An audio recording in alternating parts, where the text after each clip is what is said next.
Govinda Greens, premium and limited plots, prime location, destination that define your status. In front of Ames, Govinda Greens.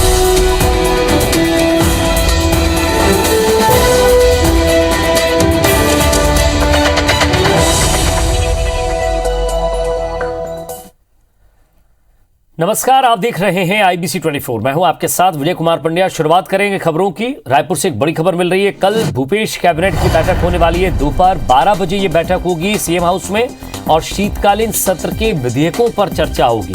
वहीं बैठक में धान खरीदी पर भी यह समीक्षा की जाएगी। बारदानों की किस तरह से व्यवस्था करना है, इसको लेकर चर्चा की जाएगी और शीतकालीन सत्र में विपक्ष से कैसे निपटना है, इसको लेकर भी चर्चा जरूर होगी।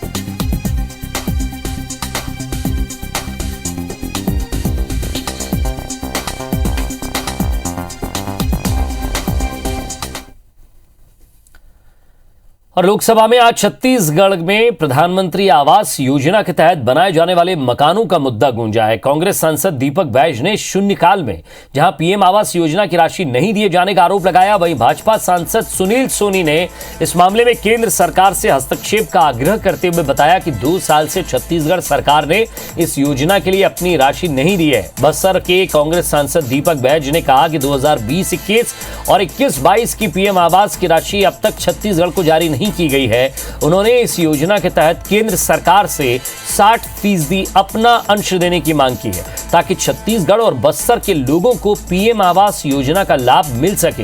इधर रायपुर से भाजपा के सांसद सुनील सोनी ने यह भी मुद्दा उठाते हुए कहा है कि राज्य सरकार ने पिछले 2 साल से पीएम आवास की राशि स्वीकृत नहीं की है, इसलिए 7,81,000 मकान लौटाए गए हैं।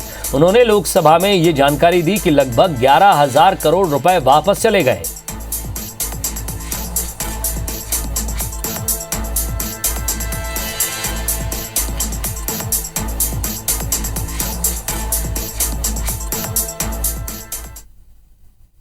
लगातार मांग कर रही है केंद्र सरकार की हमारी छत्तीसगढ़ की जो 60% की राशि दे दे। अतः मैं आपके माध्यम से मांग करता हूं केंद्र सरकार के द्वारा तत्काल प्रधानमंत्री आवास योजना की राशि राज्य सरकार को दे ताकि छत्तीसगढ़ व बस्तर के गरीबों की आवास बन सके। बहुत बहुत धन्यवाद। मेरी सरकार से आग्रह है कि वो हस्तक्षेप करके छत्तीसगढ़ के अंदर में उन गरीब भाई बहनों को न्याय दिलाए, उनके मकान बने, वहाँ के लोगों के जो मंशा है वो पूरी हो। यही मैं केंद्र सरकार से मांग करता हूँ। मुख्यमंत्री भूपेश बघेल ने आज उत्तर प्रदेश की बस्ती विधानसभा में आयोजित किसान रैली को संबोधित किया। इस दौरान उन्होंने छत्तीसगढ़ सरकार की ओर से किसान हित में किए जा रहे कार्यों को किसानों के सामने रखा। सीएम भूपेश बघेल ने सभा को संबोधित करते हुए कहा कि मुझे जानकर खुशी हुई है कि राजीव गांधी किसान न्याय योजना और गोधन न्याय योजना उत्तर प्रदेश के लोगों की वो भी चाह रहे हैं। इस सभा के बाद मुख्यमंत्री भूपेश बघेल ने वाराणसी में ओबीसी और व्यापारी वर्ग के लोगों से भी चर्चा की। वाराणसी में पत्रकारों से चर्चा करते हुए सीएम भूपेश बघेल ने यह भी कहा कि यूपी में योगी आदित्यनाथ सरकार के पास विकास के कोई आंकड़े नहीं है। उन्होंने कहा कि उत्तर प्रदेश में परिवर्तन का संकल्प कांग्रेस ही विकल्प है।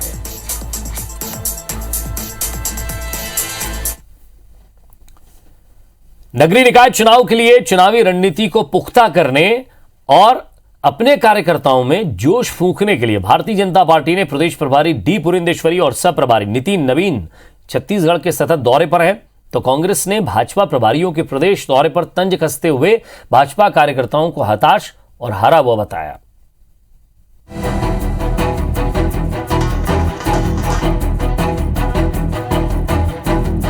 छत्तीसगढ़ में होने वाले 15 नगरीय निकाय चुनाव के लिए भाजपा की कमान प्रदेश प्रभारी डी पुरंदेश्वरी और सह प्रभारी नितिन नवीन के हाथ है। प्रदेश के सह प्रभारी नितिन नवीन ने रायपुर प्रदेश कार्यालय में बस्तर, रायपुर और सरगुजा संभाग में होने वाले नगरीय निकाय चुनाव को लेकर चुनाव संचालकों की एक बैठक ली। इसी क्रम में बुधवार को प्रदेश प्रभारी डी पुरंदेश्वरी प्रदेश दौरे पर आएंगी। वो भिलाई, रिसाली और चरौदा नगर निगम में चुनाव संचालकों की एक बैठक लेंगी। ये दोनों प्रभारी मुख्यमंत्री के गृह जिले जहां पर 3 नगर निगमों में चुनाव होना है वहां दौरा कर जिला पदाधिकारियों की बैठक भी लेंगे। प्रदेश सह प्रभारी नितिन नवीन का दावा है कि जनता का समर्थन देखकर ये लग रहा है कि इस बार निकाय चुनाव में भाजपा कार्यकर्ता मुख्यमंत्री के गृह जिले में शानदार जीत दर्ज करेंगे। जिस प्रकार से नगर निगम, नगर परिषद और नगर पंचायतों में चुनाव है, हर जगह के हम लोगों ने रिपोर्ट लिए हैं। कार्यकर्ताओं में पूरा उत्साह है और मुझे उम्मीद है कि भूपेश सरकार को मुंहतोड़ जवाब देने के लिए हमारे कार्यकर्ता तैयार हैं। इधर भाजपा के इस दावे और प्रदेश प्रभारियों के सतत दौरों पर पीसीसी अध्यक्ष मोहन मरकाम ने तंज कसते हुए कहा कि भारतीय जनता पार्टी विधानसभा चुनाव में हार से अब तक उबर नहीं पाई। कार्यकर्ता हताशा के दौर में भाजपा नगर निगम, पंचायत चुनाव और उपचुनाव सब कुछ हारती रही है। इसीलिए हार के डर से अब भाजपा के प्रदेश प्रभारी नगरीय निकाय चुनाव में मोर्चा संभालने खुद आ रहे हैं, लेकिन उन्हें निकाय चुनाव में भी हार का मुंह देखना पड़ेगा। उनको 2018 की हार की इतनी तकलीफ हो रही है, हम कह सकते हैं कि वे उस हार से नहीं उभर पा रहे हैं। इसलिए नगरीय निकायों में भी उनको हार मिली, पंचायत चुनाव में भी हार मिली, तीनों उपचुनाव में भी हार मिली।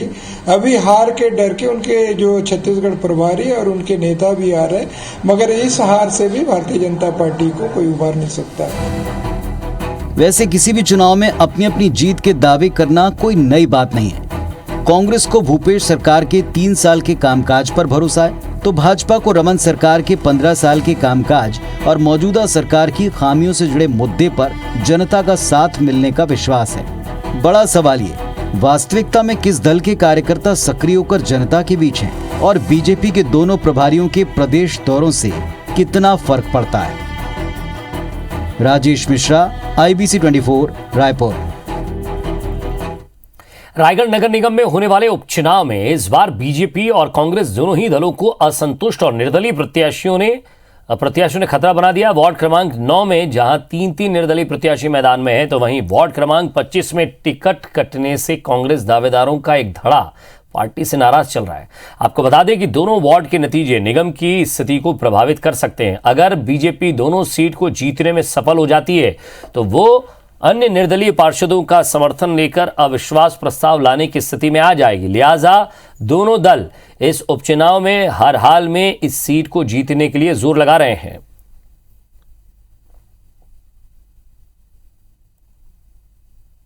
जहां कांग्रेस के सभी जो नामांकन दाखिल किए थे वो लोगों ने समर्थन में उनका नाम वापस ले लिया है। कांग्रेस एकजुट होकर चुनाव लड़ेगी और दोनों वार्डों में भारी बहुमत से विजयी हो। तो दोनों वार्ड में हमारी कांग्रेस पार्टी ने बहुत ही अच्छा कार्य किया है। उस विकास के मुद्दों को लेकर ही कार्य किया जा रहा है ताकि हमारे जो प्रत्याशी है वो दोनों विजयी होके आए। निर्दलीय है और उनसे हमें कोई प्रॉब्लम नहीं है। तो उपचुनाव जो हो रहे हैं सभी राजनीतिक दलों के लिए नया है और भारतीय जनता पार्टी के लिए भी वार्ड के चुनाव नएपन के साथ ही हम लोग लड़ रहे हैं। और हमारे यहाँ दोनों वार्डों में भारतीय जनता पार्टी ने अलग अलग टीम बना दी है। हमको ये उम्मीद है कि हम भारी मतों से उस चुनाव को जीत के आएंगे।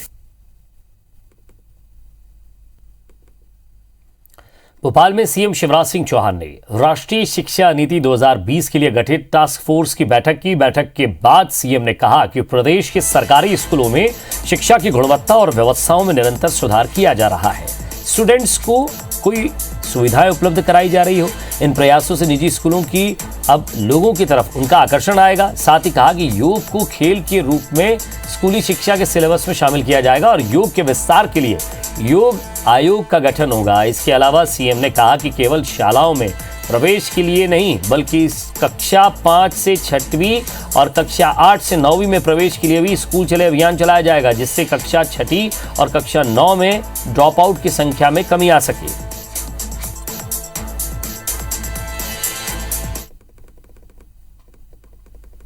और एक बड़ी खबर रायपुर से मिल रही है। अस्थायी स्वास्थ्य कर्मियों को तोहफा दिया है सरकार ने। कोरोना काल में सेवा देने वालों को अब बोनस अंक मिलेंगे। लगातार 6 महीने की अस्थायी सेवा जरूरी है, तो स्वास्थ्य विभाग ने यह आदेश जारी किया है। तृतीय और चतुर्थ वर्ग कर्मचारियों को ये लाभ मिलेगा। नियमित भर्ती में 10 अंक बोनस के दिए जाएंगे। यह आदेश सीएम भूपेश बघेल ने दिया है।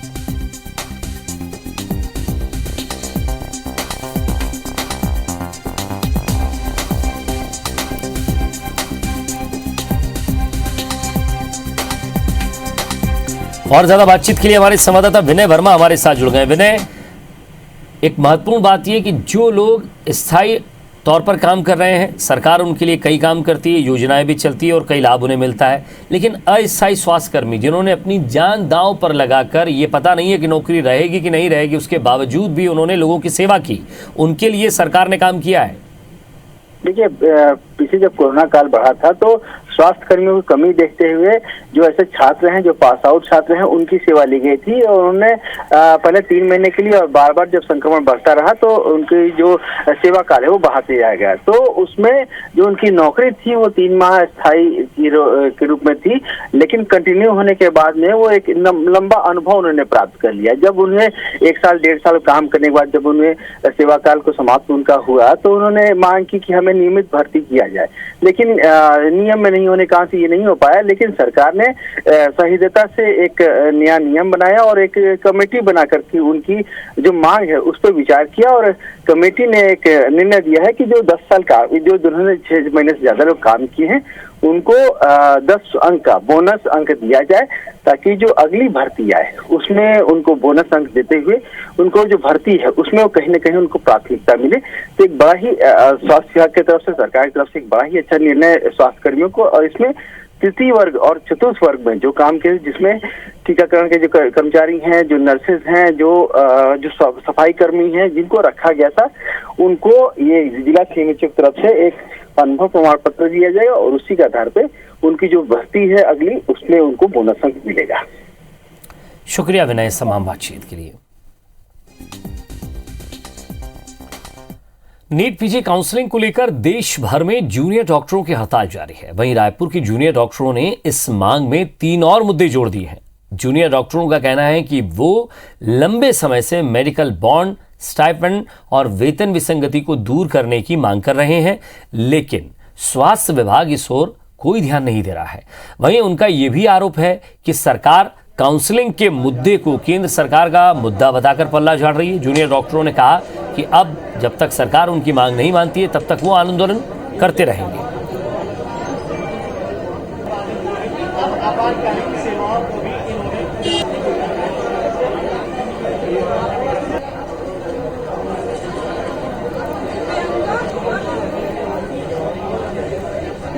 हमारा मुख्य मांग तो अभी नीट पीजी काउंसलिंग का है, लेकिन हमारे राज्य की जो स्थिति है, जैसे कि जो हमारे राज्य से पिछड़े राज्य जैसे बिहार है ना, वहाँ भी जो एक डॉक्टरों की वेतनमान वृद्धि है हमसे कई गुना ज़्यादा है ना। पहली बात तो एक हमारी दूसरी मांगे हैं, और तीसरी मांग ये है कि जैसे कि हमारे जो यूजी डॉक्टर्स हैं वो यूजी के बाद भी 2 साल बॉन्ड करते हैं, रूरल सर्विस करते हैं, उसमें भी उनकी वेतनमान वृद्धि सामान्य से कम है।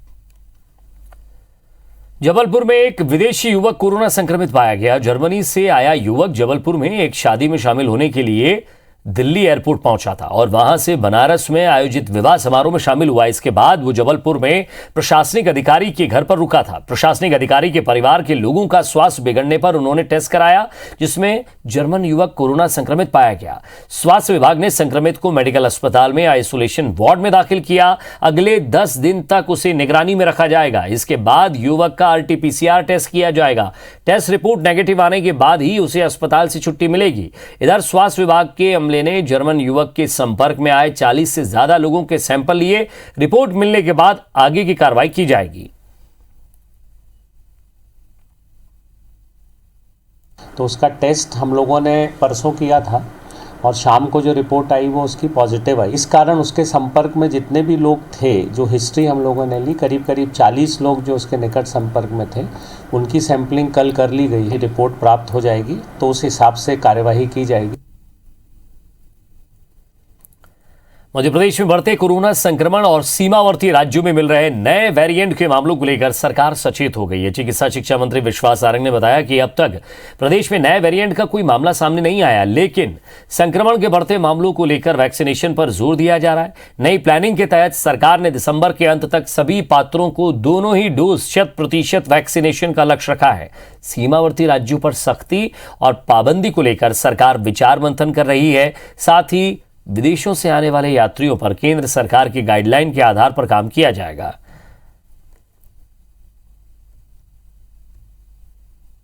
देखिए, मध्य प्रदेश में किसी भी तरह के नए वेरिएंट की कोई खबर नहीं है। हमारी हर स्थिति पर नजर है। केंद्र सरकार की जो गाइडलाइन है उसका हम अक्षरशः पालन कर रहे हैं और हम ये सुनिश्चित कर रहे हैं कि हर एक जो बाहर का यात्री है उसका जो भी प्रोटोकॉल है उसका वो ध्यान रखे और उस प्रोटोकॉल के हिसाब से उन पर पूरी तरह नजर रखी जा रही है।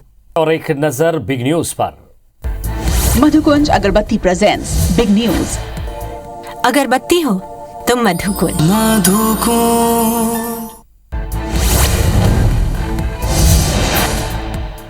संसद में मौजूदा शीतकालीन सत्र में भी विपक्ष का जोरदार हंगामा देखा जा रहा है। राज्यसभा की कार्यवाही हर दिन बाधित हो रही है। इस बीच कांग्रेस के अंतरिम अध्यक्ष बुधवार को संसद के सेंट्रल हॉल में संसदीय दल की बैठक को संबोधित करेंगे। इस दौरान सांसदों से कई अहम मुद्दों पर बातचीत कर सकते हैं।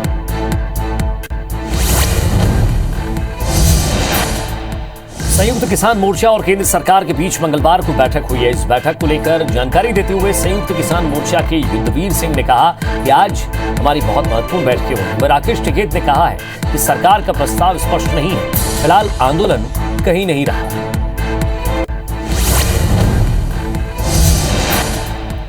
12 सांसदों के निलंबन को लेकर विपक्ष लगातार विरोध कर रहा है। इस बीच शिवसेना नेता संजय राउत ने बताया कि सांसदों के निलंबन को लेकर विपक्षी और समान विचारधारा वाले दल कल राज्यसभा का बहिष्कार करेंगे।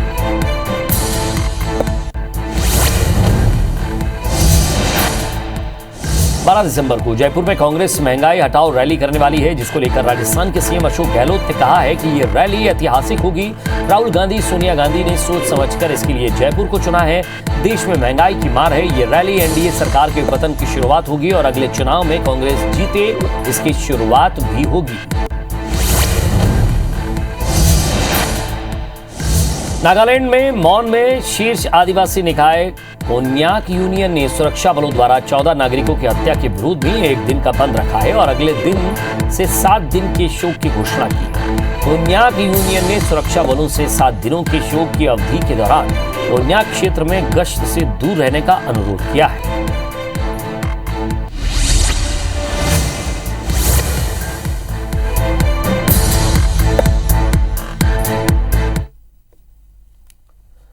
अंबिकापुर मेडिकल कॉलेज में एक परिवार ने बच्चा बदलने का आरोप लगाया है। उनका कहना है कि उन्हें बेटा हुआ था, लेकिन अस्पताल उसे बेटी दे रहा है। आलम यह है कि जिस बेटी को अपनाने से परिवार इनकार कर रहा है वो एसएनसीयू वार्ड में भर्ती है और वो उसकी देखभाल नहीं कर रहे हैं। अस्पताल प्रबंधन ही बच्ची की देखभाल कर रहा है। वहीं उनका दावा है कि ये बच्ची उन्हीं की है। बेटे का दावा करने वाले संतन कुमार अब डीएनए टेस्ट की मांग कर रहे हैं। अभी फोन करीन है तो कहीं कि डीएनए टेस्ट करवाए ले तेकर बाद में लान दे भैया हो जाती तो महूला भरोसा हो जाती सब झनला भरोसा हो जाती। अगर सही सलामत साबुत मिल जाए तो ले जाओ। अभी की स्थिति में क्योंकि वो एक्सेप्ट नहीं कर रहे हैं कि उनकी फीमेल बेबी है, तो वो आ भी नहीं रहे हैं और उसको दूध देने के लिए भी नहीं आ रहे हैं। तो हमारे पास एक ही रास्ता बनता है कि हम इन्फॉर्म कर दें अपने हायर अथॉरिटीज़ को और फिर वो जो भी जैसा भी करेंगे उस हिसाब से फॉलो करेंगे। इंदौर में 1 दिसंबर से गायब तेंदुआ आखिरकार मिल ही गया है। आपको बता दें कि 1 दिसंबर की रात को वन विभाग बुरहानपुर के नेपा नगर से रेस्क्यू कर तेंदुए को इलाज के लिए इंदौर जू लेकर आया था। रात होने की वजह से जू प्रबंधन ने तेंदुए की कस्टडी नहीं ली, लेकिन वन विभाग की टीम को जू परिसर में रुकने की इजाजत दे दी गई थी। सुबह कस्टडी के लिए जू प्रबंधन ने अफसर वहां पहुंचे तो तेंदुआ गायब था। तब से लगातार सर्चिंग की जा रही थी और आज वन विभाग को अपने ही परिसर में तेंदुआ दिख गया।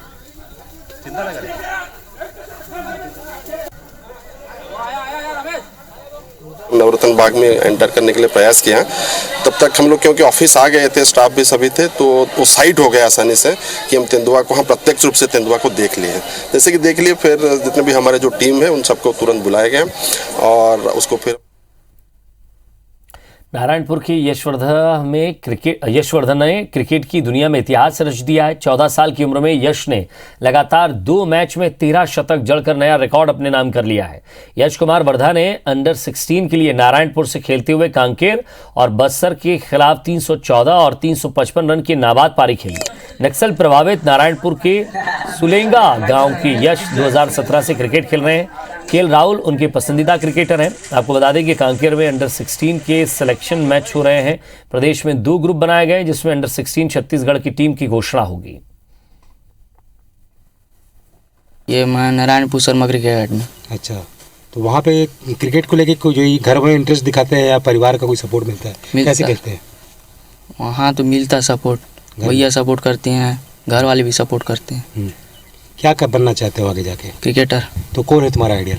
केएल राहुल। निश्चित रूप से बहुत अच्छा खेला है यश बरदा करके लड़के ने, और 13 शतक बनाना अपने आप में बहुत बड़ी उपलब्धि है, चाहे वह किसी भी स्तर का पर मैच हो। और वो लगातार 13 शतक 2 बार मारा है और दोनों बार नॉट आउट रहा है। ये अपने आप में उसकी बहुत बड़ी उपलब्धि है और ये लड़के का भविष्य निश्चित रूप से उज्जवल है। और इसी के साथ फिलहाल इस बुलेटिन में इतना ही। नमस्कार।